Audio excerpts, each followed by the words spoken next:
iPhone 12 Pro Max, is it really good enough to make B-roll? It has been 6 months I've been using this phone and now it's time to share my review on its 4K 60 FPS 10-bit HDR video. So let's get started.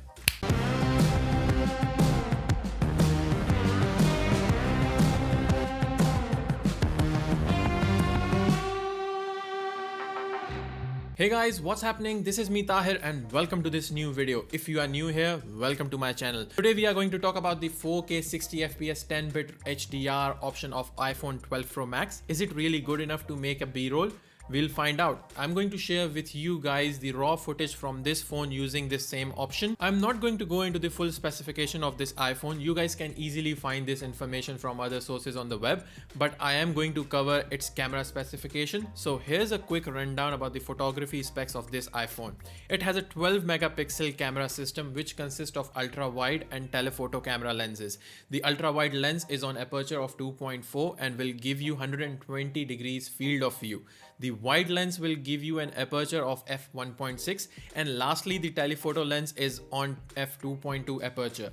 The digital zoom will go up to 12x. This phone has night mode portraits option also available, which is enabled by LiDAR scanner. You can create beautiful panorama shots with this phone, which will go up to around 63 megapixels. It has an option of Apple Pro RAW, which will allow you to take raw pictures directly from the camera without using any third-party app. So these were the quick photography specs. Now we are going to look at the video side. It has a capability to record in HDR with Dolby Vision sound up to 60 frames per second in 4K.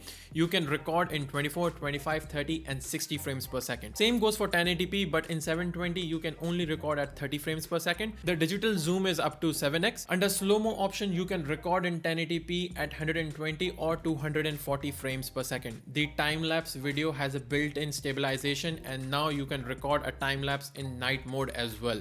There is an extended dynamic range for video, now up to 60 frames per second, and you will get the video stabilization at 4K 1080p and 720p along with the continuous autofocus. So these were the quick specs for both photo and video modes in iPhone 12 Pro Max. Before I show you guys the footage recorded with this phone, first I want to show you guys where in the option setting you can enable 4K 60 FPS option along with the 10-bit recording with Dolby Vision. So to enable the option, go to your iPhone's 12 Pro Max setting and click on camera, and then go to the record video option. There you'll see the 4K 60 FPS option. I have just clicked on it and I'll enable the HDR video option as well. You can see it's written below that, record up to 60 frames per second video in 10-bit high dynamic range including the Dolby Vision. So yeah, this is how you enable the 4K 60 FPS along with the HDR video option in this phone. And now I'm going to show you guys a quick sample B-roll footage I recorded with this phone. Just to be clear, I haven't color graded or done any sort of post-processing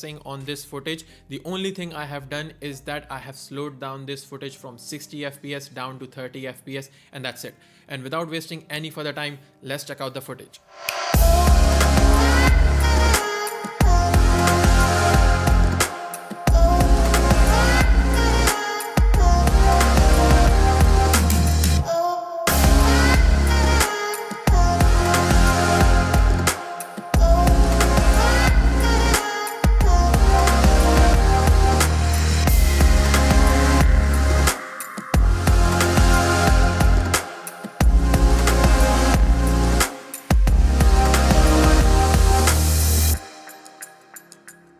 And that's it. This is the footage I recorded from this phone. I hope you guys have an understanding now how the footage is gonna look from this phone. Now time for the conclusion. In my opinion, the video quality is great. If we compare with the other mobile phones out in the market, I didn't expect such fine video quality from a mobile phone, but it's not that great that one shouldn't use their DSLR or mirrorless camera and use this instead. I know on some level the comparison is not fair, but the direction these phone companies are taking is going to raise these types of questions, like do we need a professional camera now?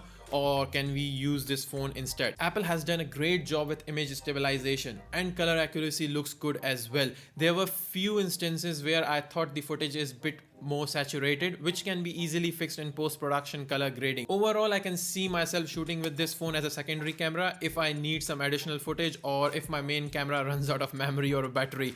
I guess this alongside with the Osmo Action now gives me much flexibility to shoot outdoors or on a project. So that's it from my side. I hope you guys liked this video. If you did, don't forget to like and subscribe and hit that bell icon. This is me, Tahir, signing out. Until next time, see ya.